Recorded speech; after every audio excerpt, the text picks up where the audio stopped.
കൊല്ലം ജില്ലയിലും ഒരു പാകിസ്ഥാൻ മുക്കുണ്ട്. പഹൽഗാം ഭീകരാക്രമണ പശ്ചാത്തലത്തിൽ LDF ഭരിക്കുന്ന പഞ്ചായത്തിലെ ഈ പ്രദേശത്തിൻ്റെ പേര് മാറ്റണമെന്ന ആവശ്യം ഇപ്പോൾ ശക്തമായി കഴിഞ്ഞു.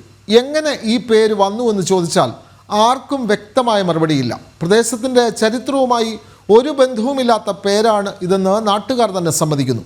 ജനൻ TV ക്യാമ്പയിൻ തുടരുന്നു. കേരളത്തിന് വേണ്ട പാകിസ്ഥാൻ. ഞാനുള്ളത് കൊല്ലം ജില്ലയിലെ കുന്നത്തൂർ താലൂക്കിൽ പാകിസ്ഥാൻ മുക്ക് എന്ന് വിളിപ്പേരുള്ള ഒരു സ്ഥലത്താണ്. ഏതു വിധേനയും അവസരം കിട്ടിയാൽ ഭാരതത്തെ തകർക്കാമെന്ന് സ്വപ്നം കാണുന്ന ശത്രുരാജ്യം. ആ ശത്രുരാജ്യത്തിൻ്റെ പേരിൽ കേരളത്തിനുള്ളിൽ തന്നെ ഇപ്പോഴും സ്ഥലങ്ങൾ നിലവിലുണ്ട് എന്നുള്ളതാണ്.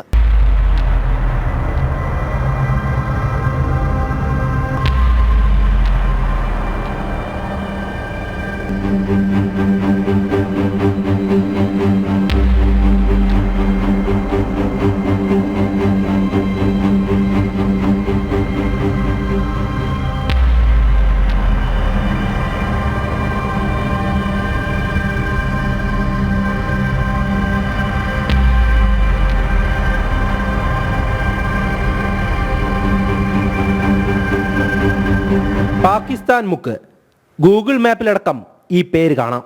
കൊല്ലം പത്തനംതിട്ട അതിർത്തിയായ കടമ്പനാട്ടിൽ നിന്ന് ഏനാത്തേക്കുള്ള വഴിയിൽ 2 കിലോമീറ്റർ പിന്നിട്ടാൽ ഇവിടെ എത്തും.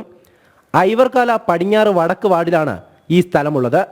7 പതിറ്റാണ്ടായി ഇവിടം ഇങ്ങനെയാണ് അറിയപ്പെടുന്നത്. പക്ഷേ ആർക്കും അറിയില്ല അങ്ങനെ പേര്, പുതിയ പേരിട്ടേക്കുന്നതായിട്ട്. അതുകൊണ്ടാണ്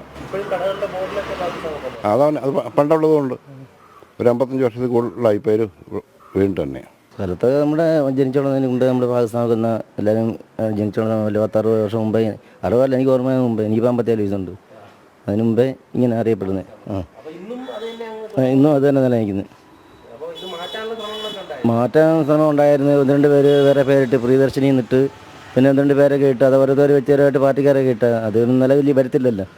ഈ പഴയ പേര് തന്നെ എല്ലാവരും ഇപ്പോൾ ജനിച്ചു വരുന്ന കുട്ടികൾ പോലും അത് തന്നെ ഉപയോഗിക്കുന്നത്. പാകിസ്ഥാനൊക്കെ ടിക്കറ്റ് എടുക്കും. സർക്കാർ വിചാരിച്ചാലും ആരാ മാറ്റു കറി വിചാരിച്ചാൽ കുറേയൊക്കെ മാറുമായിരിക്കും. നമ്മുടെ ഓർമ്മ എനിക്ക് 50-40 വർഷം കൊണ്ട് ഇതിൽ ഞാൻ KSRTC ബസ് ഓടിച്ചുകൊണ്ടിരുന്നത്. അന്ന കാലം മുതലേ പാകിസ്ഥാൻ മുക്ക് എന്നാ അറിയുന്നത്.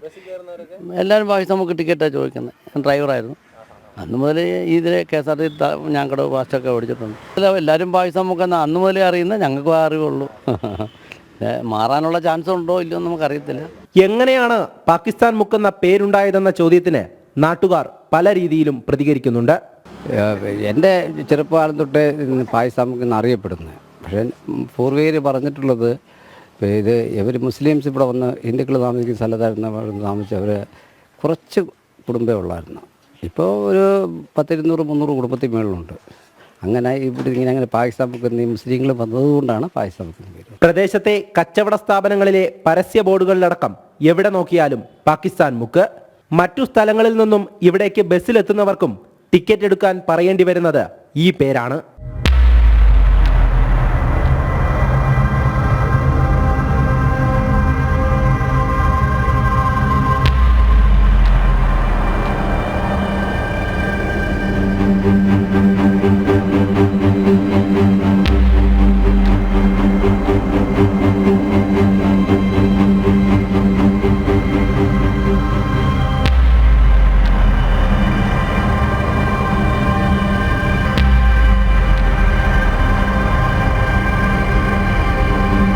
പലവട്ടം പേര് മാറ്റുവാനുള്ള ശ്രമങ്ങൾ നടന്നു.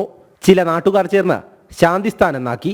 രാഷ്ട്രീയക്കാർ ഓരോരോ പേരുകൾ നിർദ്ദേശിച്ചു. എന്നാൽ അതൊന്നും പിന്നീട് പ്രാബല്യത്തിൽ വന്നില്ല. LDF ഭരിക്കുന്ന പഞ്ചായത്തിലാണ് ഈ സ്ഥലമുള്ളത്. പഹൽഗാം ഭീകരാക്രമണമടക്കം നടന്ന പശ്ചാത്തലത്തിൽ ശത്രുരാജ്യത്തെ അടയാളപ്പെടുത്തുന്ന തരത്തിലുള്ള പേര് ഇനിയും ഇവിടെ വേണ്ട എന്നുള്ളതാണ് ചില നാട്ടുകാർക്കും പറയുവാനുള്ളത്. പിന്നെ നമ്മൾ വേറെ ഏതെങ്കിലും ഒരു സ്ഥലത്ത് ചെല്ലുമ്പോൾ എവിടെ വീടെന്ന് ചോദിക്കുമ്പോൾ നമുക്ക് ഈ പാകിസ്ഥാൻ മുക്കെന്ന് പറയുമ്പോൾ തന്നെ ആൾക്കാർ നമ്മളെ ഒരുമാതിരി ഒരു വൃത്തികെട്ട രീതിയിൽ നമ്മുടെ അടുത്തൊരു ഒരു പെരുമാറ്റം, നമുക്ക് അതൊരു ഭയങ്കര ഒരു വിഷമമാണ്.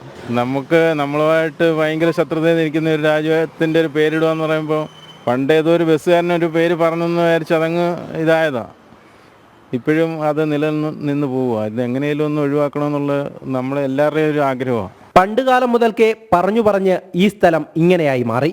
പുതുതലമുറയിലേക്കും ഈ അടയാളപ്പെടുത്തൽ ഉണ്ടാകാൻ പാടില്ല എന്നുള്ളതാണ് ദേശസ്നേഹികളായ നാട്ടുകാരും ആഗ്രഹിക്കുന്നത്.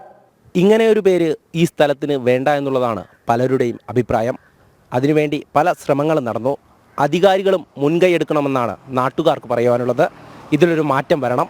മാറ്റം വന്നേ തീരൂ. ബിജു പരൂരിനൊപ്പം എം മനോജ്, ജനം, കൊല്ലം.